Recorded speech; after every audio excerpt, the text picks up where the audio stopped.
Hello മച്ചന്മാരെ, welcome back to Mallu explainer. ഇന്ന് ഞാൻ നിങ്ങൾക്ക് പറഞ്ഞു തരാൻ പോകുന്നത് നിങ്ങൾക്ക് ഇഷ്ടപ്പെട്ട ഒരു തരം കഥയാണ്. 4 സ്കൂൾ പിള്ളേര്, ഇവര് 4 പേരും അബദ്ധത്തിൽ ഒരു പഴയ അമ്പലത്തിന്റെ ഉള്ളിൽ പോവാണ്. അവിടെ വെച്ച് ഇവർക്കൊരു ഗെയിം കിട്ടുന്നുണ്ട്. അതിന്റെ കൂടെ തന്നെ ഒരു താളിയോലയും. ഈ ഗെയിം ഇവർ കളിക്കാൻ തുടങ്ങി. അതിന്റെ പിന്നിലെ അപകടം അറിയാതെ ഈ ഗെയിം ഓരോ സ്റ്റേജ് കളിച്ചു കഴിയുമ്പോഴും ഓരോ ആത്മാക്കൾ, ഭൂതങ്ങൾ പുറത്തേക്ക് വന്നിട്ട് ഇവരെ കൊല്ലാൻ ശ്രമിക്കും. ഈ വലിയ പ്രശ്നത്തിൽ നിന്നും ഇവർക്ക് രക്ഷപ്പെടാനായിട്ട് ഒരേ ഒരു വഴി മാത്രമേ ഉള്ളൂ. എങ്ങനെയെങ്കിലും ഈ ഗെയിം പൂർത്തിയാക്കണം. ഈ പിള്ളേരെ കൊണ്ട് ഈ ഗെയിം പൂർത്തിയാക്കാൻ കഴിയുമോ, അല്ലെങ്കിൽ അതിന്റെ ഉള്ളിൽ നിന്ന് വന്ന ആത്മാക്കൾ ഇവരെ കൊല്ലുമോ? അപ്പൊ ഇതാണ് നമ്മൾ ഈ കഥയിലൂടെ കാണാൻ പോകുന്നത്. അപ്പൊ നേരെ പോകല്ലേ കഥയുടെ ഈ മായ ലോകത്തിലേക്ക്. So again welcome back to Mallu explainer. സിനിമയുടെ ആരംഭത്തിൽ തന്നെ കാണിക്കുന്നത് ഒരു പഴയ ബുദ്ധക്ഷേത്രമാണ്. അതിന്റെ ഉള്ളിലൊക്കെ ആകെ അലങ്കോലമായി കിടക്കുകയാണ്. പഴയ ഒരുപാട് സാധനങ്ങൾ അതിന്റെ പല ഭാഗത്തായിട്ട് ചിതറി കിടക്കുകയാണ്. മാത്രമല്ല ഒരു വിളക്ക് പിടിച്ചുകൊണ്ട് ഒരു കുട്ടി മോങ്, അതായത് ഒരു സന്യാസി കുട്ടി, വളരെ പേടിയോട് കൂടിയിട്ട് ആ ക്ഷേത്രത്തിന്റെ ഉള്ളിലൂടെ അങ്ങനെ നടക്കുന്നുണ്ട്. അവന്റെ ദേഹത്ത് അവിടെയും ഇവിടെയായിട്ട് ചെറിയ പരിക്കുകളൊക്കെ കാണുന്നുണ്ട്. അവന്റെ മുഖം കണ്ടാൽ അറിയാം അവൻ നന്നായിട്ട് പേടിച്ചിരിക്കുകയാണ്. അവൻ ആരോ ഒരാൾ ഉപദ്രവിച്ചിട്ടുണ്ട്. മാത്രമല്ല അവൻ അതിലൂടെ നടക്കുന്ന സമയത്ത് അവന്റെ കയ്യിലൊരു ഡൈസ് അവൻ ഇറുക്കി പിടിച്ചിട്ടുണ്ട്. അതുപോലെ ഒരു ശബ്ദം കേൾക്കുന്നുണ്ട്. ഒരു ആത്മാവിന്റെ ശബ്ദമാണ്. അത് അവനോട് പറയാണ്, നീ എങ്ങോട്ടേക്ക് വേണമെങ്കിൽ പോയിക്കോ, നിനക്ക് എവിടെ വേണമെങ്കിലും വിളിക്കാം, പക്ഷേ ഞാൻ നിന്നെ തേടി കണ്ടുപിടിക്കും, തേടി കണ്ടുപിടിച്ച് നിന്നെ ഞാൻ കൊല്ലും. അവനോട് ഈ കാര്യങ്ങൾ പറയുന്നത് മറ്റാരുമല്ല, അവന്റെ അമ്മ തന്നെയാണ്. അവന്റെ അമ്മയുടെ ആത്മാവാണ്. പിന്നീട് അവിടുന്ന് രക്ഷപ്പെടാൻ നോക്കിയ അവന്റെ ആ ഒരു തുണിയുണ്ടല്ലോ, അത് പിടിച്ച് മുകളിലേക്ക് ആ ആത്മാവ് വലിക്കുകയാണ്. അവസാനം ആ പയ്യൻ മരിക്കുന്നുണ്ട്. അവന്റെ കയ്യിലുണ്ടായിരുന്ന ഡൈസ് നിലത്തേക്ക് വീണു പോവാണ്. ഇവിടെ സീൻ കട്ടായി പിന്നീട് നമ്മളെ കാണിക്കുന്നത് ഒരു സ്കൂളിലാണ്. ഇപ്പൊ അവിടെ ഉണ്ടായിരുന്ന ഒരു ക്ലാസ്സിൽ നിന്ന് 3 പിള്ളേരെ ടീച്ചർ പിടിച്ച് പുറത്താക്കുന്നുണ്ട്. ടീച്ചർ നല്ല കലിപ്പിലാണ്. ഇതിന്റെ കാരണം എന്താ വെച്ചാൽ ഈ 3 പിള്ളേരും ക്ലാസ് കട്ട് ചെയ്ത് ബോർഡ് ഗെയിം ഉണ്ടല്ലോ, ബോർഡ് ഗെയിം എന്ന് പറയുമ്പോൾ നമ്മുടെ ചെസ്, അതുപോലെ തന്നെ ലുഡോ, പാമ്പും കോണിയും, അതുപോലെ കുറേയധികം ഗെയിമുകളുണ്ട്. അങ്ങനെ എന്തോ ഒരു ഗെയിം കളിക്കാൻ വേണ്ടിയിട്ട് ഇവർ ക്ലാസ് കട്ട് ചെയ്തു പോയി. അതിന്റെ പേരിലാണ് ഈ 3 പേരെയും പുറത്താക്കുന്നത്. അതിൽ ആ കണ്ണാടി വെച്ചവനുണ്ടല്ലോ, അവന്റെ പേരാണ് ഒലിവർ. പിന്നെ മറ്റേത് സാം, പിന്നെ ലൂക്ക. ഇവര് 3 പേരെയും പുറത്താക്കുന്നുണ്ട്. കൂടെ തന്നെ ഒരു പെൺകുട്ടിയും പുറത്താക്കുന്നുണ്ട്, സൂയി. അവളും ഇതുപോലെ ക്ലാസ് കട്ട് ചെയ്ത് എവിടെയോ പോയിട്ടുണ്ടായിരുന്നു. ചക്കിക്കൊത്ത ചങ്കരൻ എന്ന് പറഞ്ഞ പോലെ ഈ 3 പിള്ളേർക്കും പറ്റിയ ആള് തന്നെയാണ് സൂയി. എന്നാൽ സൂയി അവരുടെ ഫ്രണ്ടൊന്നും അല്ല കേട്ടോ. പിന്നെ എപ്പോഴും പറയുന്നത് പോലെ നിങ്ങൾക്ക് ഓർക്കാൻ എളുപ്പത്തിനും എനിക്ക് പറയാൻ എളുപ്പത്തിനും കഥാപാത്രങ്ങളുടെ പേര് ചെറുതായിട്ടൊന്ന് മാറ്റിയിട്ടുണ്ട് കേട്ടാ. ഓക്കെ, അങ്ങനെ ഇപ്പൊ 3 പിള്ളേരെയും പുറത്താക്കിയല്ലോ. ഇപ്പൊ ലൂക്ക, സാം, ഒലിവർ 3 പേരും ഗ്രൗണ്ടിൽ പോയിട്ട് അങ്ങനെ ഇരിക്കുകയാണ്. ഈ സമയത്ത് ഒലിവർ ഒരു കാര്യം നമ്മുടെ ലൂക്കയോട് ചോദിക്കണം. ലൂക്കയാണ് ഇവരുടെ ടീം ലീഡർ കേട്ടോ. അല്ല ലൂക്ക, നമ്മൾ 3 പേരേ ഉള്ളൂ, പക്ഷെ നമ്മുടെ ടീമിന് നീ പേര് വെച്ചിരിക്കുന്നത് ഫോർ ഗോഡ് എന്ന അർത്ഥം വരുന്ന രീതിയിൽ ഒരു പേരല്ലേ, പക്ഷെ നമ്മുടെ ടീമിൽ ആകെ 3 പേരല്ലേ ഉള്ളൂ, അപ്പൊ നീ എന്തിനാ അങ്ങനെ പേര് വെച്ചത്? ഇപ്പൊ ലൂക്ക പറയാണ്, എടാ നമ്മൾ കളിക്കുന്നത് എന്ത് ഗെയിമാ, ബോർഡ് ഗെയിം അല്ലേ, എപ്പോഴും ഇതിനൊരു 4 പേര് വേണ്ടേ, നമ്മുടെ ടീമിൽ 3 പേരല്ലേ ഉള്ളൂ, അത് സത്യമല്ലേ? എന്തായാലും ഭാവിയിൽ ഒരാൾ നമ്മുടെ ടീമിൽ ചേരാതിരിക്കില്ല, അപ്പൊ അയാളെ കൂടെ കണക്കിലെടുത്താണ് ഞാൻ ഈ പേര് വെച്ചത്. എന്തായാലും ആ 4ാമത്തെ ആൾക്ക് പകരം ഇപ്പൊ കളിക്കാൻ ദാ ഈ പാവയുണ്ടല്ലോ എന്ന് പറയാണ്. അതുപോലെ തന്നെ ഈ 3 പിള്ളേരുണ്ടല്ലോ, ലൂക്ക, സാം, ഒലിവർ, ഇവരെ കുറിച്ച് പറയുകയാണെങ്കിൽ 3 എണ്ണവും നല്ല കട്ട ചെങ്ങായിമാരാണ്. അങ്ങനെ ക്ലാസ് എല്ലാം കഴിഞ്ഞ് പിള്ളേരെല്ലാം വീട്ടിലേക്ക് പോയി. ലൂക്കയുടെ വീട്ടിലേക്ക് പോയപ്പോൾ അവന്റെ ചേച്ചി ഇപ്പോൾ അവനെയും കൂട്ടി ഒന്ന് പുറത്തേക്ക് പോകണം. ചേച്ചിയുടെ പേര് ഇസബൽ എന്നാണ്. ഇസബൽ ചോദിക്കുകയാണ്, അല്ല ലൂക്ക, ഇന്ന് നിന്നെ ക്ലാസ്സിന്ന് പുറത്താക്കിയെന്ന് കേട്ടല്ലോ, എന്തിന്റെ പേരിലാണ് പുറത്താക്കിയത്? ഇപ്പൊ ലൂക്ക പറയണ, അത് പിന്നെ ഒരു ഗെയിം കളിച്ചതിന്റെ പേരിലാണ്. അപ്പൊ തന്നെ ദേഷ്യം വന്ന് ഇസബൽ ചോദിക്കുകയാണ്, ആഹാ, അപ്പൊ നീ പൈസ വെച്ച് ഗെയിം കളിക്കാൻ തുടങ്ങിയല്ലേ, ഗാംബ്ലിംഗ് ഒക്കെ കളിക്കാൻ തുടങ്ങിയല്ലോ? ലൂക്ക പറയണ, ചേച്ചി എങ്ങോട്ടേക്ക് കയറി പോകുന്നേ, സാധാരണ ഒരു ബോർഡ് ഗെയിം അത്രേ ഉള്ളൂ, അതിൽ കൂടുതലൊന്നും ഞാനും എന്റെ കൂട്ടുകാരും കളിച്ചിട്ടില്ല. ഈ സമയത്ത് ഇസബൽ പറയണേ, എന്നാലും നിനക്ക് പഠിത്തത്തിലൊക്കെ ഒന്ന് ശ്രദ്ധിച്ചിട്ടാ, ഇതുപോലെയുള്ള കളികളൊക്കെ പിന്നീട് നമുക്ക് കളിക്കാം. ഇങ്ങനെ ഓരോന്ന് പറഞ്ഞ് അവൾ ഉപദേശിക്കുന്ന സമയത്ത് ലൂക്ക പറയാണ്, അല്ല ചേച്ചി, നീ എന്തിനാണ് എന്റെ അമ്മയാകാൻ നോക്കുന്നത്? എന്നെ ഇങ്ങനെ കൺട്രോൾ ചെയ്യുന്നത് എനിക്ക് വല്ലാതെ ഇഷ്ടപ്പെടുന്നൊന്നുമില്ല കേട്ടോ. എന്റെ കാര്യം നോക്കാൻ എനിക്കറിയാം, അനാവശ്യമായിട്ട് നീ എന്റെ കാര്യത്തിൽ ഇടപെടാൻ വരണ്ടെന്ന് പറയാണ്. ലൂക്ക ഇങ്ങനെ സംസാരിച്ചപ്പോൾ ഇസബലിന് ഭയങ്കരമായിട്ട് സങ്കടാവുകയാണ്. അതുപോലെ തന്നെ ലൂക്കയ്ക്കും ഇസബലിനും അച്ഛനും അമ്മയുമില്ല, 2 പേരും മരിച്ചുപോയി. അതുകൊണ്ട് തന്നെ ലൂക്കയുടെ എല്ലാ കാര്യവും നോക്കുന്നത് ഇസബലാണ്. ലൂക്കയുടെ ഇങ്ങനെയുള്ള സംസാരം കേട്ട് ഇസബലിന് ഭയങ്കരമായിട്ട് സങ്കടമാവുന്നുണ്ട്. ഇവിടെ സീൻ കട്ടായി അടുത്ത സീനിൽ കാണിക്കുന്നത് സാമിനെയും ഒലിവറിനെയാണ്. ഒലിവറിനെ വീട്ടിലാക്കാൻ വേണ്ടി സാം ഇപ്പൊ അവന്റെ സ്കൂട്ടറുമായിട്ട് നേരെ അവന്റെ വീട്ടിലേക്ക് പോകണം. അവനെ ഡ്രോപ്പ് ചെയ്യാൻ നിൽക്കുമ്പോൾ അങ്ങോട്ടേക്ക് ഒരു പോലീസിന്റെ കാർ വരുന്നുണ്ട്. അതിൽ നിന്ന് 2 പോലീസുകാർ ഇറങ്ങാണ്. ഒരാളുടെ പേര് ഫിലിപ്പ്, അതുപോലെ തന്നെ ഡാനിയൽ. ഈ ഫിലിപ്പിന് നമ്മുടെ സാമിനെ കണ്ണിൽ കണ്ടുവിടാ കേട്ടോ. സാമിനെ എപ്പോൾ കണ്ടാലും അവന് നിർത്തി വെറുതെ അവന്റെ ശരീരം മുഴുവൻ പരിശോധിക്കും. പരിശോധിക്കും, വല്ല കഞ്ചാവോ മയക്കുമരുന്നോ അങ്ങനെ എന്തെങ്കിലും ഉണ്ടോ നോക്കാൻ വേണ്ടിയിട്ട്. അങ്ങനെ അവന്റെ ബോഡി ഫുള്ളായിട്ട് പരിശോധിക്കുന്ന സമയത്ത് ദേഷ്യം വന്ന് സാം പറയുന്നുണ്ട്, സാറേ എൻ്റെ കയ്യിലൊന്നുമില്ല, ഇനിയിപ്പോൾ നിങ്ങൾക്ക് സംശയം ഉണ്ടെങ്കിൽ വേണമെങ്കിൽ എൻ്റെ മലവും മൂത്രവും കൂടെ ഒന്ന് പരിശോധിച്ചോ, അതിലെന്തെങ്കിലും കിട്ടിയാൽ നിങ്ങൾക്ക് സന്തോഷമാവുമല്ലോ. ഇവന്റെ ഈ ചൊറിഞ്ഞ വർത്താനം കേട്ടപ്പോൾ ഫിലിപ്പ് പറയണത്, നീ വെറുതെ അനാവശ്യമായിട്ട് സംസാരിക്കുന്നു വേണ്ട, എന്നെങ്കിലും ഒരിക്കൽ തെളിവോട് കൂടിയിട്ട് നിന്നെ ഞാൻ പോക്കുവാടാ, നിന്റെ ചേട്ടനെ പൂട്ടിയതുപോലെ തന്നെ നിന്നെയും ഞാൻ പൂട്ടും, അന്ന് നിന്റെ അവസാനമായിരിക്കും. ഇതും പറഞ്ഞ് അവന്റെ ബൈക്ക് അവിടെ പിടിച്ചു വെച്ച് അതിന്റെ ഫൈൻ അടച്ചിട്ട് പോയാൽ മതി എന്ന് പറയാണ്. പിന്നീട് അവർ കാറിലേക്ക് തിരിച്ചു പോകുമ്പോൾ ഡാനിയൽ ചോദിക്കുന്നുണ്ട്, അല്ല ഫിലിപ്പേ, അതൊരു ചെറിയ പയ്യനല്ലേ, അവനോട് ഇങ്ങനെയൊക്കെ പെരുമാറേണ്ട ആവശ്യമുണ്ടോ? ഇപ്പൊ ഫിലിപ്പ് പറയണത്, എടാ നിനക്ക് അവനെക്കുറിച്ച് അറിയില്ല, ആ ചെറുക്കന്റെ ചേട്ടനുണ്ടല്ലോ ഒരു പക്ക ക്രിമിനലാണ്, അവന്റെ രക്തം തന്നെ ആയിരിക്കില്ലേ ഇവനും മിക്കവാറും ഒരു ക്രിമിനലായിട്ട് മാറും, എനിക്ക് അങ്ങനെയാ തോന്നുന്നത്. ഞാൻ ഇത് വെറുതെ ചുമ്മാ പറഞ്ഞതൊന്നുമല്ല. കുറച്ചു മാസങ്ങൾക്ക് മുന്നേ ഈ പെൻസിൽ ഓർമ്മിക്കുന്ന ചെറിയ കത്തി ഉണ്ടല്ലോ, ആ കത്തി വെച്ച് അവന്റെ സ്കൂളിൽ പഠിക്കുന്ന ഒരു പയ്യന്റെ പള്ളയ്ക്ക് അവൻ കയറ്റിയിട്ടുണ്ട്. ഇനി പറ, അവനൊരു പാവം പയ്യനാണോ? അവനങ്ങനെ വെറുതെ വിടാൻ പറ്റുമോ? എന്തായാലും ഒരു കണ്ണ് അവന്റെ മേത്ത് വേണ്ടേ? അത് ശരിയാ സാറേ, ഒരു കണ്ണ് എന്തായാലും അവന്റെ മേത്ത് വേണമെന്ന് ഡാനിയലും പറയാണ്. ഇവിടെ സീൻ കട്ടാവുകയാണ്. കുറച്ച് ദിവസം കൂടെ കഴിഞ്ഞു പോകുന്നുണ്ട്. ഇതിനുശേഷം കാണിക്കുന്നത് നമ്മുടെ ലൂക്ക, സാം, ഒലിവർ, ഇവരുടെ കൂടെ തന്നെ ഇവരുടെ ക്ലാസ്സിലെ ഇച്ചിരി അലമ്പായിട്ടുള്ള ഒരു പെൺകുട്ടി ഉണ്ടല്ലോ സൂയി, ഇവരെ 4 പേരെയും കൂടിയിട്ട് ഒരു ബുദ്ധക്ഷേത്രത്തിലേക്ക് കൊണ്ടുപോവാണ്. സത്യം പറഞ്ഞാൽ ഇതൊരു ടൂറോ അല്ലെങ്കിൽ അവിടെ കാണിക്കാനോ കൊണ്ടുപോകുന്നതല്ല, അതൊരു പണിഷ്മെന്റ് ആണ്. കാരണം യോഗ ക്ലാസ് വന്ന സമയത്ത് ഇവർ 4 പേരും ക്ലാസ് കട്ട് ചെയ്തിട്ട് കളിക്കാൻ പോയി. അപ്പൊ അതിന്റെ പണിഷ്മെന്റ് ആയിട്ട് ഈ ക്ഷേത്രത്തിലേക്ക് അവരെ കൊണ്ടുവന്ന് അവിടെ മുഴുവനായിട്ടും ഒരു ദിവസം നിന്ന് ക്ലീൻ ചെയ്യാൻ വേണ്ടി അവരുടെ ടീച്ചർ പറഞ്ഞു. അപ്പൊ അതിനാണ് ഈ 4 പിള്ളേരും ഇങ്ങോട്ടേക്ക് വന്നിരിക്കുന്നത്. അങ്ങനെ 4 പേരുടെ കയ്യിലും ഓരോ ചൂല് കൊടുത്തിട്ട് അവിടെ മുഴുവനായിട്ടും ക്ലീൻ ചെയ്യാൻ പറയണം. എന്നാൽ ഓരോ ചപ്പും ഇവരടിച്ച് ക്ലീൻ ചെയ്യുന്ന സമയത്ത് മരമല്ലേ, അതിന്റെ മുകളിൽ നിന്ന് വീണ്ടും ചപ്പുകൾ താഴേക്ക് വീഴാണ്. ഇത് കാണുമ്പോൾ പിള്ളേർക്ക് നല്ല കലി കയറുന്നുണ്ട്. പക്ഷെ എന്താ, ക്ലാസ് കട്ട് ചെയ്ത് പോയതല്ലേ, പണിഷ്മെന്റ് കിട്ടി അത് ചെയ്യുന്നേ വേണം. എന്തായാലും വൈകുന്നേരം ആകുമ്പോൾ നമ്മുടെ ലോക്കയുടെ ചേച്ചി ഉണ്ടല്ലോ ഇസബെല് കൂട്ടാൻ വരും. അപ്പൊ അതുവരെ ഇവരോട് ഇങ്ങനെ ക്ലീൻ ചെയ്തുകൊണ്ടേയിരിക്കണം. അങ്ങനെ ക്ലീൻ ചെയ്ത് മടുത്ത് ഏകദേശം വൈകുന്നേരം ആയിട്ടുണ്ട്. എന്തായാലും ലോക്കയുടെ ചേച്ചി ഇസബെൽ കൂട്ടാൻ വരുമല്ലോ, അതുവരെ വെയിറ്റ് ചെയ്യാന്ന് ഇവർ തീരുമാനിക്കുകയാണ്. എന്നാൽ കുറച്ചു നേരം കഴിഞ്ഞിട്ടും ഇസബെലിനെ കാണാനില്ല. അതുകൊണ്ട് തന്നെ അവർ അതിലൂടെ നടക്കുന്നുണ്ട്. ആ സമയത്ത് അവിടെ പഴയ ഒരു ടെമ്പിൾ കാണുകയാണ്. ആ ടെമ്പിൾ കണ്ട സമയത്ത് നമ്മുടെ ഒലിവർ പറയാണ്, ഈ ടെമ്പിളിനെ കുറിച്ച് പഴയ ഒരു കഥയുണ്ട്. അതായത് ഈ ടെമ്പിളിന്റെ ഉള്ളിൽ വെച്ച് ഒരു ബുദ്ധ സന്യാസി കുട്ടിയെ അവന്റെ അമ്മ തന്നെ കൊന്നു എന്നാണ് പറയുന്നത്. ഇപ്പോഴും ആ കുട്ടിയുടെ ആ ആത്മാവ് ഈ ടെമ്പിളിന്റെ ഉള്ളിലുണ്ട് എന്നാ എല്ലാവരും പറയുന്നത്. അതുകൊണ്ട് നമ്മൾ എന്തായാലും ഒന്ന് സൂക്ഷിക്കണം കേട്ടോ. എന്നാൽ ഇത് കേട്ടപാട് തന്നെ നമ്മുടെ ഈ പെണ്ണുണ്ടല്ലോ സൂയി, അവള് നേരെ അതിന്റെ ഉള്ളിൽ കയറിപ്പോയിട്ട് അപ്പൊ തന്നെ ഇറങ്ങി വരികയാണ്. എടാ ഇങ്ങോട്ടേക്ക് വാ, ഒരു അടിപൊളി കാര്യമുണ്ട് കാണിച്ചു തരാന്ന്. എന്നാൽ അതിന്റെ ഉള്ളിലേക്ക് കയറാൻ പേടിയുണ്ടായിരുന്ന സാം പറയണേ, ഏയ് വേണ്ട വേണ്ട, അതിന്റെ ഉള്ളിലേക്ക് പോകേണ്ട, വല്ല പ്രേതം ഉണ്ടാവും. അതുപോലെ തന്നെ എനിക്ക് ഇവളെ നല്ല സംശയമുണ്ട്, ഈ സൂയിനെ, ഇവളെ ഏതാണ്? നമ്മളെപ്പോൾ പുറത്താക്കിയാലും നമ്മളെ കൂടെ ഉണ്ടാവുമല്ലോ. ഇനി ഇവളെങ്ങാനും വല്ല യക്ഷിയാണോ? മാത്രമല്ല ക്ലാസ്സിൽ പോകൂല, പഠിക്കൂല, എന്നാൽ പരീക്ഷയിൽ മാർക്ക് വരുന്ന സമയത്ത് നല്ല മാർക്ക് ഉണ്ടാവും ചെയ്യും. സത്യം പറയടി, നീ ഒരു പ്രേതല്ലേ? ഈ സമയത്ത് സൂയി സാമിനോട് പറയുന്നുണ്ട്, ആ പ്രേതം തന്നെയാ. എടാ നിനക്ക് കാണണമെങ്കിൽ വാ, ഉള്ളിൽ നല്ലൊരു അടിപൊളി കാര്യമുണ്ട്. അങ്ങനെ ഇവരെല്ലാവരും കൂട്ടിയിട്ട് സൂയി നേരെ ആ ടെമ്പിളിന്റെ ഉള്ളിലേക്ക് പോവാണ്. ഉള്ളിൽ കയറിയപ്പോൾ നല്ല പഴക്കമുള്ള ടെമ്പിളാണ്. ആരും ഇങ്ങോട്ടേക്ക് വരാറില്ല, അത് കണ്ടാൽ തന്നെ മനസ്സിലാവും. ഇപ്പൊ സൂമി അവർക്കൊരു കാര്യം കാണിച്ചു കൊടുക്കുന്നുണ്ട്. അവിടെ കുറേ അധികം ബുദ്ധശില്പങ്ങൾ ഉണ്ടായിരുന്നു. അതിന് താഴെയായിട്ട് എന്തോ ഒരു സാധനം പഴയ തുണിയിൽ പൊതിഞ്ഞു വെച്ചിട്ടുണ്ട്. അപ്പൊ ലൂക്കയും സാമും ഒലിവറും കൂടെ അതെന്താണെന്ന് നോക്കുകയാണ്. ഈ സമയത്ത് സൂമി നോക്കുമ്പോൾ തൊട്ടപ്പുറത്തായിട്ട് ഒരു താളിയോലയുടെ കെട്ട് കാണുന്നുണ്ട്. അവൾ വേഗം തന്നെ അതെടുത്ത് നോക്കി അതിലെഴുതിയ കാര്യങ്ങൾ ചുമ്മാ വായിച്ചു നോക്കുകയാണ്. ഈ പഴയ ഭാഷയോടൊക്കെ ഒരു ഇഷ്ടം ഉണ്ടായതുകൊണ്ട് തന്നെ നമ്മുടെ സൂമി ഇത് വായിക്കാനൊക്കെ പഠിച്ചിട്ടുണ്ടായിരുന്നു കേട്ടോ. അതുകൊണ്ട് തന്നെ താളിയോലയിൽ എഴുതിയ ആ കാര്യങ്ങൾ അവൾ ചുമ്മാ വായിച്ചു നോക്കുന്നുണ്ട്. ഇതേ സമയം തന്നെ ലൂക്കയും സാമും ഒലിവറും അവർക്ക് കിട്ടിയ ആ ഒരു പഴയ തുണിക്കെട്ടുണ്ടല്ലോ അത് അഴിച്ചു നോക്കുമ്പോൾ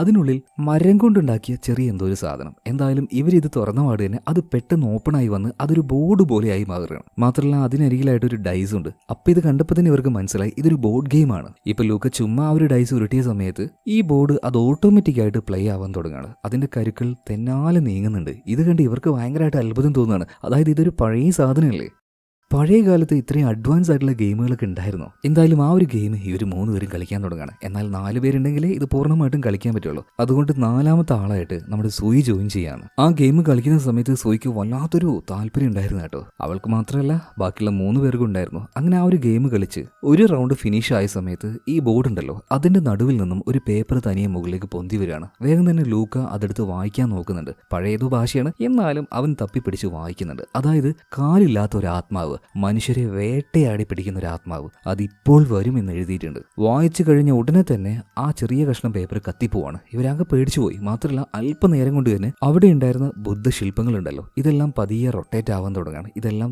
തല തിരിഞ്ഞു നിൽക്കുകയാണ്. ഇവിടെ എന്തോ സംഭവിക്കുന്നുണ്ട് എന്ന് 4 പിള്ളേർക്കും മനസ്സിലായി. 4 പേരും അടുത്തടുത്ത് നിൽക്കുന്നുണ്ട് കേട്ടോ.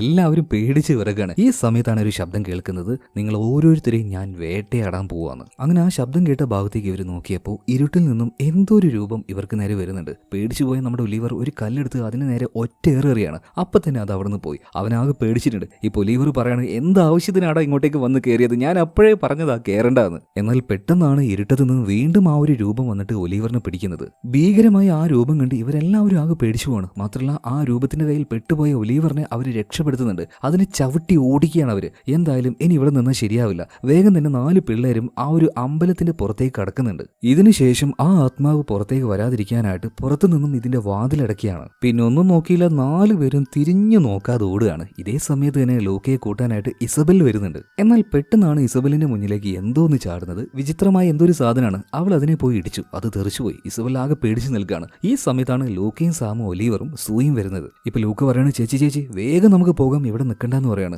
ഇപ്പൊ ഇസബല് പറയണ, എടാ ഞാൻ ആരെയോ ഇടിച്ചു, എനിക്കാകെ പേടിയാവുന്നു. ഇപ്പൊ ലൂക്ക അതിന് നോക്കി. അപ്പൊ തന്നെ ലൂക്ക പറയുന്നുണ്ട്, അത് മനുഷ്യരല്ല, അതൊരു പ്രേതാണ്, ചേച്ചി ഒന്നും നോക്കണ്ട, വണ്ടി എടുത്തോന്ന് പറയണം. അങ്ങനെ ഇവർ 4 പേരും വണ്ടിയിൽ കയറി. അപ്പോഴേക്കും ഒറ്റ കാലുണ്ടായിരുന്ന ആ പ്രേതം എഴുന്നേറ്റ് നിൽക്കുകയാണ്. ഇസബൽ ഒന്നും നോക്കിയില്ല, വീണ്ടും അതിനെ ഇടിച്ചു തെറിപ്പിക്കുകയാണ്. എന്നാൽ ഇവർ വിചാരിച്ചതുപോലെ അതങ്ങോട്ട് ചത്തു പോകുന്നൊന്നുമില്ല. ഇവരെ വീണ്ടും അത് വേട്ടയാടി പിന്നാലെ വരുന്നുണ്ടെങ്കിലും എങ്ങനെയൊക്കെയോ രക്ഷപ്പെട്ട് അവസാനം ഇവരൊരു പെട്രോൾ പമ്പിലേക്ക് എത്തുന്നുണ്ട്. പിന്നീട് വേഗം തന്നെ ഇസബൽ ഉണ്ടല്ലോ, നമ്മുടെ ഒലിവറിന്റെ ദേഹത്ത് ചെറിയ രീതിയിൽ പരിക്കുകൾ വന്നിട്ടുണ്ടായിരുന്നു. അതിലെല്ലാം മരുന്ന് വെച്ച് കെട്ടിക്കൊടുക്കുന്നുണ്ട്. എന്നിട്ട് ചോദിക്കുകയാണ്, പിള്ളേരെ സത്യം പറ, നിങ്ങൾ അവിടെ എന്ത് ചെയ്യായിരുന്നു, എന്താ നിങ്ങൾ അവിടെ വെച്ച് ഒപ്പിച്ചത്? ആദ്യം 4 പേരൊന്നും പരിയും കളിച്ചെങ്കിലും പിന്നീട് നടന്ന കാര്യം അവർ പറയാണ്. എന്നാൽ ഇത് കേട്ട് ഇസബൽ ആകെ ഞെട്ടിപ്പോണ്. നിങ്ങൾ എന്തീ പറയുന്നത്? ഒരു ഗെയിം കളിച്ചപ്പോൾ ആത്മാവ് വന്നുവെന്നോ, പ്രേതം വന്നുവെന്നോ? ഞാനിതൊന്നും വിശ്വസിക്കില്ല എന്ന് പറയാണ്. എന്നാൽ ഈ സമയത്ത് സൂയി പറയുന്നുണ്ട്, ചേച്ചി വിശ്വസിക്കണം, ദാ ഈ താളിയോല കണ്ടോ, ഇതിൽ ആ ഗെയിമിനെ കുറിച്ച് എഴുതിയിട്ടുണ്ട്. അതായത് ഒരുപാട് വർഷങ്ങൾക്ക് മുന്നേ ഒരു മന്ത്രവാദി ഉണ്ടാക്കിയ ശാപം പിടിച്ച ഒരു ഗെയിമാണിത്. അതിനെക്കുറിച്ച് കൂടുതലായിട്ട് ഇതാ ഇതിൽ എഴുതിയിട്ടുണ്ട്. അതായത് ഈ ഗെയിമിന്റെ ഉള്ളിൽ ഒരുപാടധികം ദുരാത്മാക്കളെ ആ മന്ത്രവാദി പൂട്ടിവെച്ചിട്ടുണ്ട്. ആരെങ്കിലും ഈ ഗെയിം കളിക്കാൻ തുടങ്ങിയാൽ ഗെയിമിന്റെ പല സമയത്തും പല ജാതി ആത്മാക്കളും ഭൂതങ്ങളും ഇത് വിട്ട് പുറത്തേക്ക് വരും. അവയെല്ലാം ഈ ഗെയിം കളിക്കുന്ന ആൾക്കാരെ വേട്ടയാടാനും നോക്കുക. മാത്രമല്ല ഈ ഗെയിം കളിക്കാൻ തുടങ്ങിയാൽ ഒരു ദിവസം മാത്രമേ സമയമുള്ളൂ. അതിനുള്ളിൽ ഈ ഗെയിം പൂർത്തിയാക്കണം. ഗെയിം പൂർത്തിയാക്കിയിട്ടില്ലെങ്കിൽ ഗെയിം കളിച്ചവരെ ഉറപ്പായിട്ടും ആ ആത്മാക്കൾ കൊന്നിരിക്കും. അതിനിടയിലും കൊല്ലാൻ സാധ്യതയുണ്ട്. അതുപോലെ തന്നെ ഇവർ ആ ഒരു ഡൈസ് ഉരുട്ടുന്ന സമയത്ത് ഓരോ കോയിനായിട്ട് നീങ്ങുന്നുണ്ടല്ലോ, അത് നീങ്ങി ഏകദേശം നടുവിലെത്തണം. എന്നാൽ മാത്രമേ ഗെയിം പൂർത്തിയാവുള്ളൂ. അപ്പൊ ഇതെല്ലാം വായിച്ചു കഴിഞ്ഞപ്പോൾ പിള്ളേരാകെ പേടിച്ചു പോവാണ്. ഈ സമയത്ത് ഇസബല് പറയണം, നിങ്ങൾ പേടിക്കേണ്ട, നേരം വെളുക്കുന്നത് വരെ സമയമുണ്ടല്ലോ, നമുക്ക് എങ്ങനെയെങ്കിലും ഇത് പൂർത്തിയാക്കാം. പക്ഷെ അതിനു മുന്നേ നമുക്ക് നേരെ വീട്ടിലേക്ക് പോകാന്ന് പറഞ്ഞിട്ട് പിള്ളേരെയും കൂട്ടി ഇസബൽ നേരെ വീട്ടിലേക്ക് പോവാണ്. പിന്നീട് ഇവർ ആദ്യം തന്നെ ചെയ്യുന്നത് കുറച്ചധികം ചന്ദനത്തിരി എടുത്ത് ഇതെല്ലാം കത്തിച്ച് വീടിന് ചുറ്റും കുത്തിവെക്കാണ്. അതുപോലെ തന്നെ മാന്ത്രിക ചരടുകൾ, മന്ത്രങ്ങൾ എഴുതിയ പേപ്പറിന്റെ കഷ്ണങ്ങൾ, ഇതെല്ലാം വീടിന് ചുറ്റും ഒട്ടിച്ച് വെക്കുന്നുണ്ട് കേട്ടോ. അതായത് പ്രേതങ്ങൾ വരും, അവയിൽ നിന്ന് ഇത് കാരണം രക്ഷപ്പെടാം എന്നൊക്കെയാണ് ഇവർ വിചാരിക്കുന്നത്. എന്തായാലും ഇത് ചെയ്തുകൊണ്ടിരിക്കുന്ന സമയത്ത് നമ്മുടെ ലൂക്ക നേരെ ഇസബലിൻ്റെ അടുത്തേക്ക് ചെന്നിട്ട് പറയാണ്, എൻ്റെ പൊന്നു ചേച്ചി, നിനക്ക് പഠിക്കാൻ ഭയങ്കര ആഗ്രഹമല്ലേ? ഈ നാട്ടിൽ നിന്നാൽ നിന്നെ കൊണ്ടൊന്നും പഠിക്കാൻ പറ്റില്ല. നീ പുറത്തു പോയിക്കോ, നിനക്ക് ഇഷ്ടമുള്ളത് പഠിച്ചോ, ഞാൻ എൻ്റെ കാര്യം നോക്കിക്കോളാം. ഞാൻ ഇപ്പോൾ വലിയ പയ്യനല്ലേ. സത്യം പറഞ്ഞാൽ ലൂക്കയ്ക്ക് അവൻ്റെ ചേച്ചിയോട് യാതൊരു സ്നേഹക്കുറവുമില്ല, സ്നേഹം കൂടുതൽ മാത്രമേ ഉള്ളൂ. അവന് നോക്കാനെന്ന പേരിൽ ചേച്ചി ഇവിടെ നിൽക്കുന്നത് അവന് ഇഷ്ടമല്ല. ചേച്ചിക്ക് ഇഷ്ടമുള്ളത് പഠിച്ചോട്ടെ, ചേച്ചി ഇവിടുന്ന് പോയിക്കോട്ടെ എന്നൊക്കെയാണ് അവൻ വിചാരിക്കുന്നത്. അതുകൊണ്ടാണ് വഴക്കിട്ട് പല സമയത്തും ഇസബലിനോട് ലൂക്ക പറയുന്നത്, എൻ്റെ കാര്യം ഞാൻ നോക്കിക്കോളാം, നീ എൻ്റെ അമ്മയാവും നോക്കണ്ടെന്നൊക്കെ. അത് അവളോടുള്ള ആ ഒരു ഇഷ്ടം കാരണമാണ് ലൂക്ക പറയുന്നത്. ഇത് കേട്ട ഇസബൽ പറയാണ്, ഞാൻ എനിക്ക് ഇഷ്ടമുള്ളതുപോലെ പുറത്തു പോയിട്ട് പഠിക്കാം. പക്ഷെ അതിനു മുന്നേ എനിക്കൊരു കാര്യം കാണണമെന്ന് ആഗ്രഹമുണ്ട്. നിന്റെ ജഡ്ഡി വരെ നീ കഴുകി വെക്കാറില്ല, അതെങ്കിലും ഒന്ന് സ്വന്തമായിട്ട് ചെയ്യോടാ, എന്നിട്ട് ഞാൻ പോയിക്കോളാം. അതുപോലെ തന്നെ ആ പെണ്ണ് ഏതാടാ നിങ്ങളുടെ കൂടെ ഇങ്ങനെ നടക്കുന്നുണ്ടല്ലോ. മാത്രമല്ല എനിക്കൊരു കാര്യം മനസ്സിലായി, നീ അവൾക്കിട്ടൊരു റൂട്ട് വെക്കുന്നുണ്ടെന്ന്. കുറച്ചും കൂടെ മൂത്തിട്ട് പോരടാ ഇങ്ങനെയുള്ള പരിപാടി എന്നൊക്കെ ചോദിക്കുമ്പോൾ ഈ കാര്യം സൂയി കേൾക്കുന്നുണ്ട്. അവളും ഒന്ന് നാണം കുണുങ്ങി ചിരിക്കുകയാണ്. ഇതിനിടയിൽ ഇങ്ങനെ ഒരു പരിപാടി കൂടി ഉണ്ട് അല്ലേ. എന്തായാലും ഇവർ പുറത്തുള്ള കാര്യങ്ങളൊക്കെ ചെയ്ത് കഴിഞ്ഞതിന് ശേഷം നേരെ ഉള്ളിലേക്ക് വരികയാണ്. വീണ്ടും ഗെയിം കളിക്കാൻ ആരംഭിക്കുകയാണ്. ഇവർ 4 പേരും ഡൈസുകൾ അങ്ങനെ ഉരുട്ടുന്നുണ്ട്. അതിനനുസരിച്ച് ആ ഒരു കോയിൻ മൂവ് ആവുകയാണ്. എന്നിട്ട് ഒരു റൗണ്ട് കഴിഞ്ഞപ്പോൾ വീണ്ടും ഇതിന്റെ നടുവിൽ നിന്നും മറ്റൊരു പേപ്പർ ഉയർന്നു വരികയാണ്. അത് പേടിയോട് കൂടിയിട്ടാണ് ഇവർ വായിക്കുന്നത്. അപ്പൊ അതിൽ എഴുതിയിരിക്കുന്നത്, ഇനി വരാൻ പോകുന്ന ആത്മാവ് നിങ്ങളുടെ മനസ്സിനെ കൺട്രോൾ ചെയ്യും, മായാ കാഴ്ചകൾ കാണിക്കും, നിങ്ങൾ അതിൽ പെട്ടുപോയാൽ എല്ലാവരും മരിക്കുന്നതാണ്. അടുത്ത നിമിഷം തന്നെ ചില ശബ്ദങ്ങൾ അവിടെ ഉണ്ടാവാൻ തുടങ്ങുകയാണ്. ഇത് കണ്ട് ഇസബലിനും പേടിയാവുന്നുണ്ട്. എന്താടാ നിങ്ങൾ കാണിച്ചത്? ഇനി അടുത്തത് ഏത് ജാതി പ്രേതാടാ വരുന്നത്? അങ്ങനെ ചുറ്റും നോക്കുമ്പോൾ കണ്ണാടിയുടെ ഭാഗത്തു നിന്നും എന്തോ ഒരു ശബ്ദം. പതിയെ ഇസബൽ അങ്ങോട്ടേക്ക് പോയപ്പോൾ കണ്ണാടിയിലെ റിഫ്ലക്ഷൻ കുറച്ച് വ്യത്യസ്തമായിട്ട് തോന്നുകയാണ്. മാത്രമല്ല എന്തോ ഒരു ഒച്ച കേട്ട് അവൾ തിരിഞ്ഞു നോക്കിയപ്പോൾ അവൾ മാത്രമേ തിരിഞ്ഞുള്ളൂ. എന്നാൽ കണ്ണാടിയിലുണ്ടായിരുന്ന അവളുടെ റിഫ്ലക്ഷൻ അത് അതുപോലെ തന്നെ നിൽക്കുകയാണ്. മാത്രമല്ല അതൊരു പ്രേതമായി മാറി നേരെ അവളുടെ അടുത്തേക്ക് വരികയാണ്. പിന്നീട് ആ ഒരു ആത്മാവ് അല്ലെങ്കിൽ ആ ഒരു പ്രേതം അവളെ പിടിച്ച്, അതായത് അവളെയല്ല അവളുടെ ആത്മാവിനെ പിടിച്ച് മറ്റൊരു ലോകത്തിലേക്ക് കൊണ്ടുപോവാണ്. പതിയെ പതിയെ ഇപ്പൊ ഇസബലിന്റെ ആത്മാവിനെ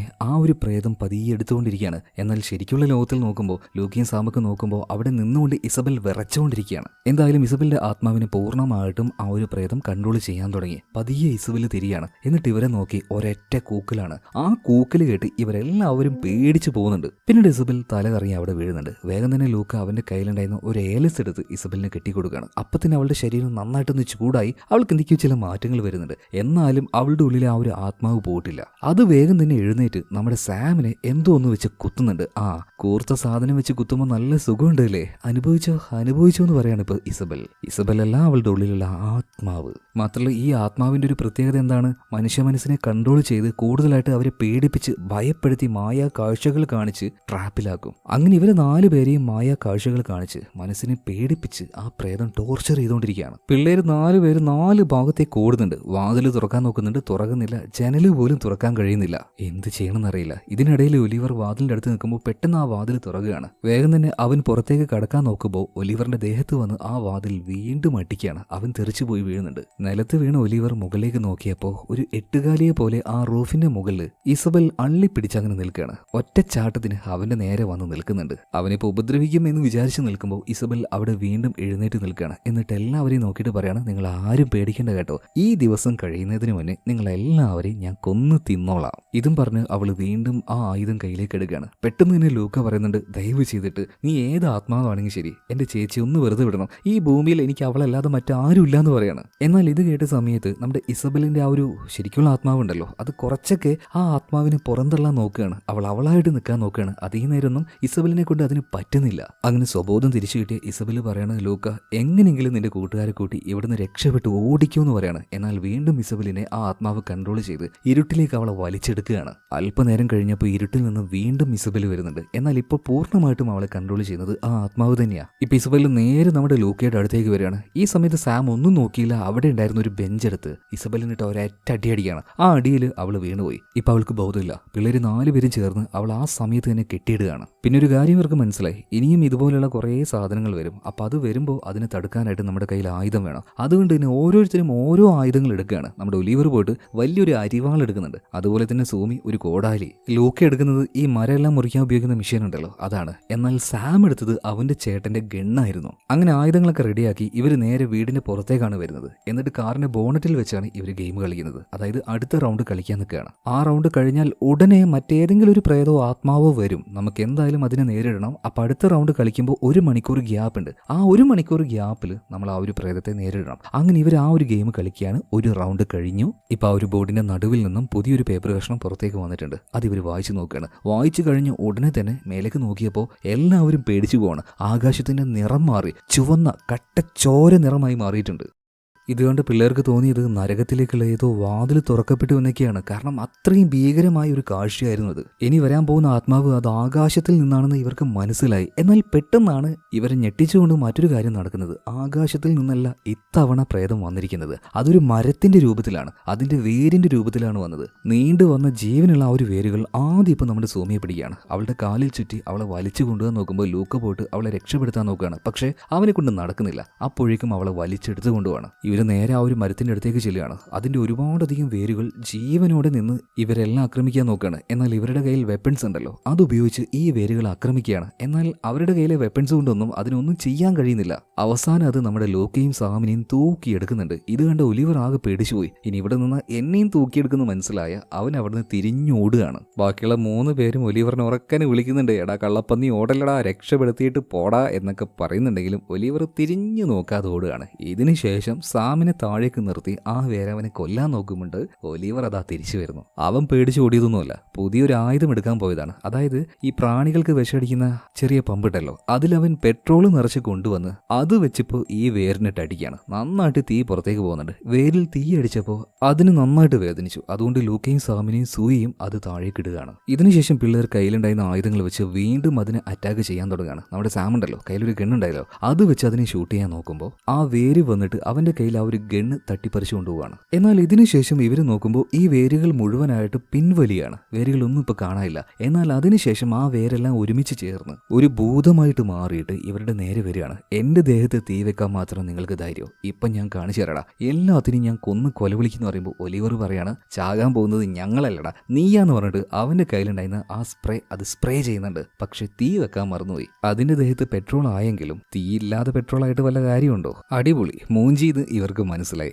എന്തായാലും പെട്രോൾ ദേഹത്തായപ്പോൾ ആദ്യം ഈ ഭൂതം ഒന്ന് പിൻവലിയാണ്. എന്നിട്ട് നമ്മുടെ ഒലിവറിനെ ആക്രമിക്കാൻ വരുന്നുണ്ട്. ഈ സമയത്ത് സൂയി അവളുടെ കയ്യിൽ ഒരു ലൈറ്റർ ഉണ്ടായിരുന്നു, അതിനെ കത്തിക്കാൻ നോക്കുന്നുണ്ട്. എന്നാൽ കത്തുന്നില്ല. അവൾ ആകെ ടെൻഷൻ ആവാൻ തുടങ്ങി. പിന്നെ എങ്ങനെയൊക്കെയോ അടിച്ചടിച്ച് അവസാനം അത് കത്തുകയാണ്. ഏകദേശം ഒലിവറിന്റെ അടുത്തേക്ക് ഈ ഭൂതം എത്താനായ സമയത്ത് അതിന്റെ മേത്തേക്ക് ഈ ലൈറ്റർ വെച്ചു കൊടുക്കുകയാണ്. ഓൾറെഡി അതിന്റെ ദേഹത്ത് പെട്രോൾ ആയല്ലോ, അതിന്റെ മേലെ തീയും കൂടെ ആയപ്പോൾ അത് നിന്ന് കത്താൻ തുടങ്ങുകയാണ്. അലറി വിളിച്ചുകൊണ്ട് ആ ഒരു ഭൂതം അവിടെ വെച്ച് കത്തിയിരിഞ്ഞു പോവാണ്. എന്തായാലും ഈ ഭൂതത്തിനെ ഇവർക്ക് തടുക്കാൻ പറ്റി. ഇനി അടുത്തതായിട്ട് വേറെ മറ്റൊന്ന് എന്തായാലും വരും, അതിനും തയ്യാറായിരിക്കണം. എന്നാൽ ഇവിടെ വെച്ച് മറ്റൊരു പ്രശ്നം ഉണ്ടാവുകയാണ്. ഈ ഭൂതത്തിനെ കൊല്ലാനായിട്ട് സാം അവന്റെ കയ്യിലുണ്ടായിരുന്ന ഗണ്ണ് വെച്ച് ഷൂട്ട് ചെയ്തായിരുന്നല്ലോ. അപ്പൊ ആ ഗണ്ണ് പൊട്ടുന്ന ശബ്ദം കേട്ട് അവിടെ ഉണ്ടായിരുന്ന പോലീസുകാർ ഇങ്ങോട്ടേക്ക് വന്നിരിക്കുകയാണ്. മറ്റാരുമല്ല, ഫിലിപ്പും ഡാനിയലും തന്നെ. നേരെ വന്നിരിക്കുന്നത് ലൂക്കയുടെ വീട്ടിലേക്കാണ്. ആ വീട്ടിലേക്ക് അവർ കയറിയപ്പോൾ ഓൾറെഡി ബാധ കയറി നിൽക്കുന്ന ഇസബൽ ഉണ്ടല്ലോ, അവള് പറയാണ്, പൊന്നു സാറേ എന്നെ രക്ഷപ്പെടുത്തണം, ആ 4 പിള്ളേരും കൂടെ എന്നെ കെട്ടിയിട്ട് ഇവിടെയുള്ള സാധനം മുഴുവൻ കട്ടുകൊണ്ട് പോകാൻ നോക്കുമായിരുന്നു സാർ, എത്രയും പെട്ടെന്ന് അവരെ അറസ്റ്റ് ചെയ്യണമെന്ന് പറയാണ്. അതായത് ആ ആത്മാവ് പിള്ളേരെ എങ്ങനെയെങ്കിലും ജയിലിലാക്കാനാണ് നോക്കുന്നത്. ആ ഗെയിം ഒരിക്കലും അവർ കളിച്ച് പൂർത്തിയാക്കാൻ പാടില്ല. എന്നാൽ ആ ആത്മാവിന്റെ തന്ത്രം മനസ്സിലായ പിള്ളേര് അവിടെ വിളിച്ചിരിക്കുകയാണ്. എന്നിട്ട് അവർ പറയാണ്, ഒരു കാരണവശാലും നമ്മളിപ്പോൾ പോലീസിന് പിടികൊടുക്കാൻ പാടില്ല. നമ്മൾ പറയുന്ന കാര്യം എന്തായാലും അവർക്ക് മനസ്സിലാക്കാൻ പറ്റില്ല. അതുകൊണ്ട് എങ്ങനെയെങ്കിലും രക്ഷപ്പെട്ടു പോകണം. പിള്ളേര് 4 പേരും ഒന്നും നോക്കിയില്ല. ഇസബലിന്റെ കാറിലേക്ക് പതിയെ കയറുകയാണ്. വണ്ടി ഓടിക്കാൻ പോകുന്നത് ലൂക്കയാണ്. സത്യം പറഞ്ഞാൽ അവന് വണ്ടി ഓടിക്കാനൊന്നും അറിയില്ല, ചെറുതായിട്ടൊക്കെ അറിയാം. എന്നാൽ ഇവിടെ നിന്നാൽ പോലീസുകാർ അവരെ അറസ്റ്റ് ചെയ്യും. അറസ്റ്റ് ചെയ്ത് കഴിഞ്ഞാൽ ഗെയിം കളിക്കാൻ പറ്റില്ല. അതുകൊണ്ട് രണ്ടും കൽപ്പിച്ച് അവൻ ആ കാർ എടുക്കാൻ തീരുമാനിക്കുകയാണ്. അറിയാവുന്ന രീതിയിൽ കാർ മുന്നോട്ടേക്ക് എടുക്കുന്നുണ്ട്. അപ്പോൾ ആ ശബ്ദം കേട്ടപാടിന് ഫിലിപ്പും ഡാനിയലും പുറത്തേക്ക് ഇറങ്ങി ഓടി വന്നിട്ട് അവരോട് നിർത്താൻ പറയുന്നുണ്ട്. പക്ഷേ പിള്ളേര് നിർത്തിയില്ല, വണ്ടി ഓടിച്ചുകൊണ്ടേയിരിക്കുകയാണ്. പക്ഷെ ഇതിനിടയിൽ ഗെയിം കളിക്കാതിരിക്കാൻ പറ്റില്ലല്ലോ. അതുകൊണ്ട് തന്നെ മുന്നിലുണ്ടായിരുന്ന നമ്മുടെ സൂയി ആ ഒരു ഗെയിം കളിക്കാൻ തുടങ്ങുകയാണ്. ഒരു റൗണ്ട് പൂർത്തിയായി. വീണ്ടും അതിന്റെ നടുവിൽ നിന്നും മറ്റൊരു കഷ്ണം പേപ്പർ വരുന്നുണ്ട്. അതിൽ എഴുതിയിരിക്കുന്നത് ഇങ്ങനെയാണ്, അതായത് അടുത്ത ആത്മാവ് വരാൻ പോകുന്നത് ആകാശത്തിൽ നിന്നാണെന്ന്. അധികം വൈകാതെ തന്നെ ഇവരൊരു ശബ്ദം കേട്ടു. എന്തൊക്കെയോ കുറേയധികം പക്ഷികൾ ഇവർക്ക് നേരെ പറന്നു വരികയാണ്. പക്ഷിയല്ല, വവ്വാലുകളാണ്. അത് ഏകദേശം ഇവരുടെ അടുത്ത് എത്തിയാട്ടോ. കണ്ടാൽ തന്നെ പേടിയാവുന്ന ഒരു പ്രത്യേകതരം വവ്വാലുകൾ. അതായത് അതിന്റെ ഉടലിന്റെ ഭാഗം മനുഷ്യരെ പോലെയാണ്, അതിന് 2 ചിറക് വന്നതുപോലെയാണ്. അതിവരെ ആക്രമിക്കാൻ തുടങ്ങുകയാണ്. പിറകിലാണെങ്കിൽ നമ്മുടെ സാം ഒലിവർ ഉള്ളത് കേട്ടോ. അവർക്കാണെങ്കിൽ ബാലൻസ് ചെയ്ത് നിൽക്കാൻ കഴിയുന്നില്ല. ഇതിന്റെ അറ്റാക്ക് കാരണം സാം താഴേക്ക് വീഴുകയാണ്. ഒലിവർ വേഗം തന്നെ അവനെ പിടിച്ച് കയറ്റുന്നുണ്ട്. എന്നാൽ ആ ഭൂതങ്ങൾ ഇവരെ വിട്ട് പോവാതെ ഇവരുടെ പിന്നാലെ തന്നെ വന്നുകൊണ്ടിരിക്കുകയാണ്. ഇതിനുശേഷം അതിൽ ഒരെണ്ണം വന്നിട്ട് സൂയി അറ്റാക്ക് ചെയ്യാൻ നോക്കുമ്പോൾ അവളുടെ കയ്യിലുണ്ടായിരുന്ന ഒരു കോടാലി എടുത്ത് അതിനിട്ടൊരു ഏറ് കൊടുക്കുകയാണ്. എന്നാൽ കറക്റ്റ് ആ കോടാലി ഈ ഭൂതം പിടിച്ചു. എന്നിട്ട് സൂയിക്ക് നേരെ തന്നെ അത് വെച്ച് ഒരൊറ്റ ഏറിയാണ്. എന്തോ ഭാഗ്യത്തിന് അത് ഗ്ലാസിൽ കുടുങ്ങി നിന്നു, അവളുടെ ദേഹത്ത് തട്ടിയില്ല. അപ്പം തന്നെ സൂയി പറയാണ്, ലൂക്ക ഒന്നും നോക്കണ്ട, സ്പീഡിൽ അതിൻ്റെ മേത്തേക്ക് ഇടിച്ച് കയറ്റടാന്ന്. ലൂക്ക ഒന്നും നോക്കിയില്ല, ആക്സിലറേറ്റർ അതങ്ങോട്ട് ചവിട്ടി പിടിക്കുകയാണ്. അതിൻ്റെ മേത്തേക്ക് ഇടിച്ച് കയറ്റാൻ നോക്കുമ്പോഴേക്കും അതങ്ങോട്ട് പറന്നു പോവാണ്. എന്നാൽ അത് വീണ്ടും വട്ടം തിരിഞ്ഞു വന്ന് ആ ബോണറ്റിന്മേൽ തന്നെ ഇരിക്കുകയാണ്. ഈ സമയത്ത് സാം അവൻ്റെ ഗണ്ണെടുക്കുന്നുണ്ട്. എന്നിട്ട് ആ ഭൂതത്തിന് നോക്കിയിട്ട് പറയണം, ഡാ ലേറ്റാ വന്നാലും ലേറ്റസ്റ്റ് ആവരോടാ. ഇതും പറഞ്ഞ് അവൻ ഒരൊറ്റ പൊട്ടിക്കലാണ് അവൻ്റെ കയ്യിലുണ്ടായിരുന്ന ഗണ്ണ് വെച്ച്. അതിന്റെ തലയിലൂടെ ബുള്ളറ്റ് കയറി ആ തലയിൽ തന്നെ ഒരു ഓട്ടയാവുന്നുണ്ട്. സംഭവം ഭൂതത്തിന്റെ തലയിൽ ഓട്ട വീണ് അതിന്റെ കാറ്റ് പോയിട്ടുണ്ട്. പക്ഷേ നമ്മുടെ ലൂക്കയുടെ ശ്രദ്ധ ചെറുതായിട്ടൊന്ന് പാളുകയാണ്. കാറിന്റെ കൺട്രോൾ പോയി അവിടെ ഉണ്ടായിരുന്ന കാട്ടിലേക്ക് വണ്ടി ചെറുതായിട്ടൊന്ന് കയറി മറിയാണ്. അപ്പൊ ഈ ഒരു അപകടത്തിൽ നമ്മുടെ സൂയിക്ക് അവളുടെ പഴയ ഒരു ഓർമ്മ വരുന്നുണ്ട്. ഇതുപോലൊരു അപകടം അവളുടെ ലൈഫിൽ മുന്നേ ഉണ്ടായിട്ടുണ്ട്. അവളുടെ അച്ഛനും അമ്മയും അവളും കൂടെ പോകുമ്പോൾ കാറ് മറിഞ്ഞു. ആ അപകടത്തിൽ അവളുടെ അച്ഛനും അമ്മയും മരിച്ചു. ആ ഒരു ട്രോമ ഇപ്പോഴും അവളുടെ ഉള്ളിൽ നിന്ന് പോയിട്ടില്ല. ആ കാര്യം ഈ സമയത്ത് അവൾക്ക് ഭയങ്കരമായിട്ട് ഓർമ്മ വരുന്നുണ്ട്. എന്നാൽ അപകടം പറ്റിയെങ്കിലും പിള്ളേർക്ക് 4 പേർക്കും വലിയ കുഴപ്പമൊന്നുമില്ല കേട്ടോ. അവരെങ്ങനെയൊക്കെയോ കാറിന്റെ പുറത്തേക്ക് ഇറങ്ങാണ്. എന്നാൽ അപ്പം തന്നെ ഫിലിപ്പും ഡാനിയലും അങ്ങോട്ടേക്ക് എത്തുകയാണ്. പിള്ളേരുടെ നേരെ ഗണ്ണ് ചൂണ്ടുന്നുണ്ട്. മര്യാദക്ക് വന്ന് വണ്ടിയിൽ കയറിക്കുമെന്ന് പറയാണ്. പിള്ളേരെല്ലാവരും കൈബന്ധിച്ച് നിൽക്കുകയാണ്. ആ സമയത്ത് നമ്മുടെ ലൂക്കയുടെ കയ്യിൽ ആ ഒരു ഡൈസ് ഉണ്ട്. എന്താണ് നിന്റെ കയ്യിൽ, താഴെ കിട്ടറാന്ന് പറയണം. ഗണ്ണും ചൂണ്ടിയാണ് ഫിലിപ്പ് ഈ ഒരു കാര്യം പറയുന്നത്. അതുകൊണ്ട് തന്നെ ലൂക്ക ആ ഡൈസ് താഴെ കിടുന്നുണ്ട്. ആ താഴെ കിട്ട ഡൈസ് പതിയെ ഉരുണ്ടു പോവാണ്. ഇതേ നേരം തന്നെ ഫിലിപ്പും ഡാനിയലും വന്നിട്ട് ഇവരെ അറസ്റ്റ് ചെയ്ത് സ്റ്റേഷനിലേക്ക് കൊണ്ടുപോവാണ്. ഇപ്പൊ സാം ഫിലിപ്പിനോട് ചോദിക്കുന്നുണ്ട്, അല്ല സാറേ, സാറിന് എന്താ എന്നെ കാണുമ്പോൾ ഇത്ര ചൊറിച്ചില്? അങ്ങനെ ചൊറിച്ചിൽ വരികയാണെങ്കിൽ മാറി നിന്ന് മാന്തിയാ പോരെ, ആ ചൊറിച്ചിൽ എന്തിനാ ഞങ്ങളുടെ മേത്തേക്ക് തീർക്കാൻ വരുന്നത്? ഇപ്പൊ ഫിലിപ്പ് പറയാണ് മിണ്ടി പോകരുത്, നീ വലിയ നല്ല പുള്ളിയൊന്നുമല്ലല്ലോ, ഒരുത്തന്റെ പള്ളയ്ക്ക് കത്തി കയറ്റിയവനല്ലേ, അതുകൊണ്ട് മിണ്ടാതെ ലോക്കപ്പിൽ കയറിയിരുന്നോ, നിനക്കുള്ള പണി ഞാൻ തരാൻ കേട്ടാ. അങ്ങനെ 4 പിള്ളേരെയും ലോക്കപ്പിലിട്ട് പൂട്ടുകയാണ്. അങ്ങനെ പിള്ളേരിപ്പോൾ ലോക്കപ്പിലായി. അതുപോലെ തന്നെ ആ ഒരു ബോർഡ് ഗെയിം അതാണെങ്കിൽ പോലീസുകാരുടെ കയ്യിലാണ്. അത് കംപ്ലീറ്റ് ആക്കണമല്ലോ, കംപ്ലീറ്റ് ആക്കിയിട്ടില്ലെങ്കിൽ വലിയ പ്രശ്നമല്ലേ. എന്ത് ചെയ്യണമെന്നറിയാതെ നമ്മുടെ 4 പിള്ളേരും ലോക്കപ്പിൽ അങ്ങനെ കിടക്കുകയാണ്. ഈ സമയത്താണ് നമ്മുടെ സാം ഒരു കാര്യം പറയുന്നത്. എനിക്ക് നിങ്ങളോട് ഒരു കാര്യം പറയാനുണ്ട്. അതായത് അന്ന് സ്കൂളിൽ വെച്ച് ഞാൻ ഒരുത്തിനെ കുത്തിയില്ലേ, എന്നാൽ അന്ന് ശരിക്കും എന്താ നടന്നതെന്നറിയോ? സത്യത്തിൽ ഞാനായിട്ട് അവനെ ഒന്നും ചെയ്തതല്ല.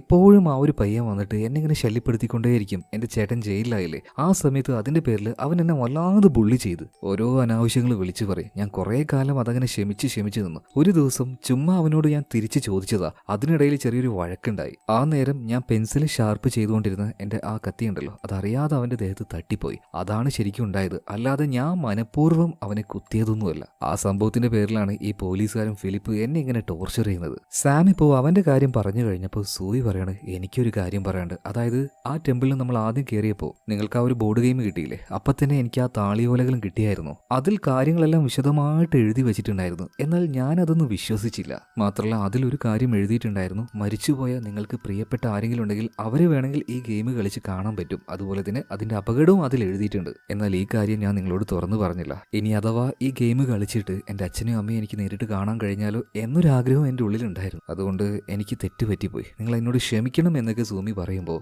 ലൂക്ക പറയാണ്, സൂയി നീ പേടിക്കണ്ട, നിനക്ക് കൂട്ടുകാരൊന്നും വേറെ ഇല്ലല്ലോ, നീ ഒരു കാര്യം ചെയ്യ്, ഞങ്ങളുടെ കൂടെ കൂടിക്കോ, നമ്മളെല്ലാവരും ഇനിയൊരു ഫാമിലിയാണ്. പക്ഷെ ഇപ്പൊ നമ്മൾ ചിന്തിക്കേണ്ടത് എങ്ങനെ ജയിലിന്റെ പുറത്തേക്ക് കിടക്കും, ആ ഗെയിം എങ്ങനെയെങ്കിലും കളിച്ച് പൂർത്തിയാക്കണ്ടേ. എന്നാൽ ഇവരിങ്ങനെ സംസാരിച്ചുകൊണ്ടിരിക്കുന്ന ഈ സമയത്താണ് ലൂക്കയുടെ ചേച്ചി ഇസബൽ അങ്ങോട്ടേക്ക് വരുന്നത്. ഇസബൽ പറയണ, ആ കൂട്ടത്തിൽ എന്റെ അനിയനുണ്ട്, അവനെ മാത്രം വെറുതെ വിടണം. പിന്നീട് ഇസബൽ നേരെ ലൂക്കയുടെ അടുത്തേക്ക് എത്തുകയാണ്. എന്നിട്ട് ആരും കേൾക്കാതെ അവന്റെ ചെവിയിൽ ഒരു കാര്യം പറയുന്നുണ്ട്, മര്യാദക്ക് എന്റെ കൂടെ വന്നോ, കൂടെ വന്നിട്ടില്ലെങ്കിൽ നിന്റെ ചേച്ചിയെ ഞാൻ കൊല്ലും. അതായത് ഇപ്പൊ സംസാരിക്കുന്നത് ഇസബൽ അല്ല, ആ ആത്മാവാണ്. അങ്ങനെ വേറൊരു രക്ഷയില്ലാതെ ലൂക്ക ദയനീയമായിട്ട് അവന്റെ കൂട്ടുകാരെ നോക്കിയിട്ട് ഇപ്പൊ ഇസബലിന്റെ കൂടെ പോവാണ്. ഇതേ നേരം തന്നെ സാമും ഒലിവറും പറയുന്നുണ്ട് ഞങ്ങൾക്കും പോണെന്ന്. എന്നാൽ ഫിലിപ്പ് അവര് വിട്ടില്ല കേട്ടോ, അവരെ ലോക്കപ്പിലേക്ക് തന്നെ കൊണ്ടുപോകണം. ഈ സമയത്ത് സാമു ഒന്നും നോക്കിയില്ല, ആ ടേബിൾ ഉണ്ടായിരുന്ന ഡൈസ് പോലീസുകാർ അറിയാതെ അവന്റെ കയ്യിൽ പിടിക്കുന്നുണ്ട്. പിന്നീട് അവരെ ലോക്കപ്പിലിട്ട് പൂട്ടുകയാണ്. എന്നാൽ പിള്ളേരുടെ കയ്യിൽ ഡൈസ് ഉണ്ടല്ലോ, അവരെന്താക്കി ബോർഡ് പുറത്താണെങ്കിലും ഡൈസ് ഉരുട്ടുകയാണെങ്കിൽ കളി വീണ്ടും മുന്നോട്ടേക്ക് പോലോ, അവര് വീണ്ടും കളിക്കുകയാണ്. അവസാനത്തെ ആ ഒരു ഡൈസ് ഇടുന്നത് സൂയിയാണ്. അതോടൊപ്പം തന്നെ ആ റൗണ്ട് കംപ്ലീറ്റ് ആവുകയാണ്. പെട്ടെന്നാണ് ഫിലിപ്പിന്റെയും ഡാനിയലിന്റെയും മുന്നിലുണ്ടായിരുന്ന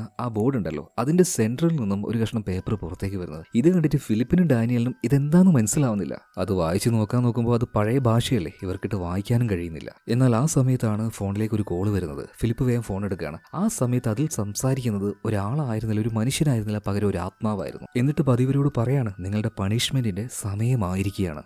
എന്നാൽ ആരാണ് ഈ സംസാരിക്കുന്നതെന്ന് ഫിലിപ്പിന് മനസ്സിലാവുന്നില്ല. എന്തെവിടെ നടക്കാൻ പോകുന്നത്, ചുറ്റും എന്തൊക്കെയോ ചില മാറ്റങ്ങൾ വരുന്നുണ്ട്. ഇവിടെ സീൻ കട്ടായി അടുത്ത സീനിൽ ലൂക്കയും ഇസബലിനെയും കാണിക്കുകയാണ്. വീട്ടിലെത്തിയ പാട് ഇസബലിന്റെ ഉള്ളിലെ ആ ആത്മാവ് പുറത്തേക്ക് വരികയാണ്. എന്നിട്ട് ലൂക്കയോട് പറയാണ്, ഞാൻ നിനക്ക് കുറച്ച് സമയം തരാം, എവിടെ വേണമെങ്കിലും പോയി നിനക്ക് ഒളിക്കാം, പക്ഷേ ഞാൻ നിന്നെ തേടി വരും, വേട്ടയാടും, നിന്നെ കൊന്നിരിക്കും, പോയിക്കോ, പോയി ഒളിച്ചോന്ന് പറയാണ്. ലൂക്ക അപ്പം തന്നെ വീട്ടിന്റെ ഉള്ളിലേക്ക് ഓടിക്കയറി ഒളിക്കുകയാണ്. ഇതിനുശേഷം സ്റ്റേഷനിൽ കാണിക്കുകയാണ്. ഫിലിപ്പും ഡാനിയലും എന്തൊക്കെയോ ചില ഒച്ച കേട്ട് താഴേക്ക് വന്നു നോക്കുമ്പോൾ അവരുടെ കൂട്ടത്തിലുണ്ടായിരുന്ന ഒരു പോലീസുകാരന്റെ കഴുത്ത് ആരും മുറിച്ചിരിക്കുകയാണ്. അയാൾക്ക് തലയില്ല. അത് കണ്ട് ഫിലിപ്പും ഡാനിയലും ഞെട്ടിത്തെറിച്ചങ്ങനെ നിൽക്കുന്ന സമയത്താണ് അവരുടെ മുന്നിലേക്ക് തലയില്ലാത്തൊരു രൂപം വരുന്നത്. അതിന്റെ കയ്യിൽ വലിയൊരു വാളുണ്ടായിരുന്നു. ആ വാള് വെച്ചാണ് പോലീസുകാരന്റെ തല വെട്ടിയെടുത്തത്. ആ തലയാണെങ്കിൽ ഇപ്പൊ അവന്റെ കയ്യിലുണ്ട്. മാത്രമല്ല ഈ ഒരു ഭൂതം, ഇതിന്റെ പ്രത്യേകത എന്താന്ന് വെച്ചാൽ ഇത് വെട്ടുന്ന ആളുടെ തലയുണ്ടല്ലോ, ആ തല കയ്യിൽ വെക്കും. എന്നിട്ട് ആ മനുഷ്യന്റെ കണ്ണിലൂടെയാണ് ഈ ഭൂതം കാഴ്ചകൾ കാണുക. എന്തായാലും ഈ സാധനത്തിന് കണ്ടപാട് തന്നെ ഫിലിപ്പും ഡാനിയലും അതിന് ഷൂട്ട് ചെയ്യുന്നുണ്ട്. പക്ഷേ ഒരു ഉണ്ട പോലും അതിന്റെ ദേഹത്ത് മര്യാദക്ക് കയറുന്നില്ല.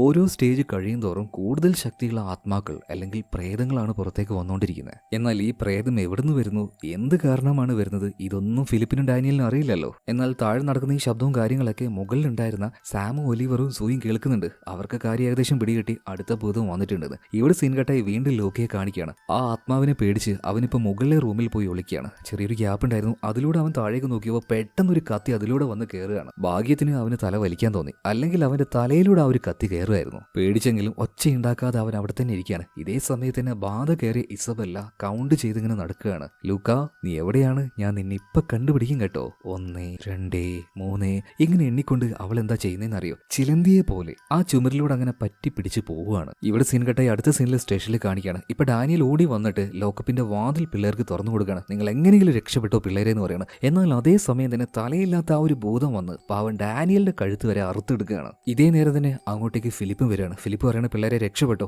ഞാൻ ഇതിന്റെ കാര്യം നോക്കിക്കൊള്ളാം എന്ന് പറഞ്ഞിട്ട് ആ ഗണ്ണ് വെച്ച് അതിനെ ഷൂട്ട് ചെയ്യുന്നുണ്ട്. എന്നാൽ അറിയാലോ അത് അത്ര പെട്ടെന്നൊന്നും ചാവുന്നില്ല. പിന്നീട് പിള്ളേരുടെ കൂടെ ഫിലിപ്പും പുറത്തേക്ക് ഇറങ്ങുകയാണ്. ഓടിച്ചെന്ന് കാറിലേക്ക് കയറാൻ നിൽക്കുമ്പോഴേക്കും ആ ഭൂതം അങ്ങോട്ടേക്ക് വന്നു. അതിന്റെ കയ്യിലുണ്ടായിരുന്ന വലിയ വാളെടുത്ത് ഫിലിപ്പിന് നേരെ ഒരൊറ്റേറിയാണ്. അത് അയാളുടെ ഷോൾഡറിലൂടെ കുത്തിക്കയറി ഒരു കാറിൽ തറച്ചു നിൽക്കുകയാണ്. എഴുന്നേൽക്കാൻ പോലും ഇപ്പൊ ഫിലിപ്പിന് കഴിയുന്നില്ല. ഇപ്പൊ ഇവരുടെ അടുത്തേക്ക് ആ ഭൂതം വന്നുകൊണ്ടിരിക്കുകയാണ്. ഈ സമയത്ത് ഫിലിപ്പ് കാറിന്റെ ചാവി സാമിന്റെ കയ്യിൽ കൊടുക്കുകയാണ്. മക്കളെ, എങ്ങനെയെങ്കിലും നിങ്ങൾ രക്ഷപ്പെട്ടോ, നിങ്ങളുടെ കൂട്ടുകാരനെയും രക്ഷപ്പെടുത്ത്, ഇവന്റെ കാര്യം ഞാൻ നോക്കിക്കൊള്ളാം എന്ന് പറയാണ്. എന്നാൽ ഇയാളെ ഒറ്റയ്ക്ക് ഇവിടെ ഇട്ട് പോകാൻ അവർക്ക് മനസ്സ് വരുന്നില്ല. എന്നാലും ഫിലിപ്പ് പറയാണ്, നിങ്ങൾ പൊയ്ക്കോ, ഞാൻ നോക്കിക്കോളാം ഇവനെ. ഫിലിപ്പിന്റെ കയ്യിൽ ഇപ്പൊ ഒരു ഗണ്ണുണ്ട്. ആ ഭൂതാണെങ്കിൽ അടുത്തേക്ക് വന്നുകൊണ്ടിരിക്കുകയാണ്. അപ്പൊ ഫിലിപ്പ് അതിനോട് പറയുന്നുണ്ട്, നിനക്ക് എന്റെ തല വേണമല്ലേ, പക്ഷേ തരില്ലടാ, നിനക്ക് എന്റെ തല അത്ര എളുപ്പത്തിൽ എടുക്കാൻ പറ്റില്ല എന്ന് പറയണം. എന്തായാലും ഇതേ നേരത്ത് സാമും ഒലിവറും സോയും കൂടെ അവിടെ നിന്ന് പോവാണ്. ഈ സമയത്ത് അവരൊരു വെടിയൊച്ച കേൾക്കുന്നുണ്ട്. ഫിലിപ്പാണ് ഗണ്ണ് പൊട്ടിച്ചത്. പക്ഷെ അവിടെ എന്താ സംഭവിച്ചതെന്ന് ഇവർക്ക് അറിയില്ല കേട്ടോ. എന്തായാലും ഇതിനുശേഷം ഇവർ നേരെ പോകുന്നത് ലൂക്കയുടെ വീട്ടിലേക്കാണ്. അവിടെ എത്തിയ സമയത്ത് ഇവർ കാണുന്നത് ഇസബൽ അവന്റെ കഴുത്തിന് പിടിച്ചിരിക്കുകയാണ്. എങ്ങനെയൊക്കെയോ ആ ഒരു പിടുത്തം വെടിയിപ്പിച്ചിട്ട് ഇപ്പൊ സാമും ഒലിവറും കൂടെ